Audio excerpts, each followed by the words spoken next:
৮০ বছর বয়সেও হাতে রং তুলি, দৃষ্টি ঝাপসা, ভাঙাচোরা ঘর, আলো কম, কিন্তু শিল্পের প্রতি টান এতটাই গভীর যে আজও থামেননি তিনি।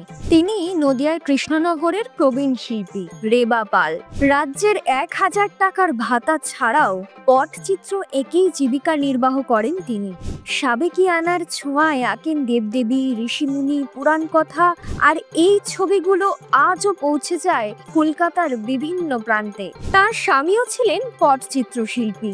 স্বামীর হাত ধরেই প্রথম তুলির টান শিখেছিলেন রেবা পাল।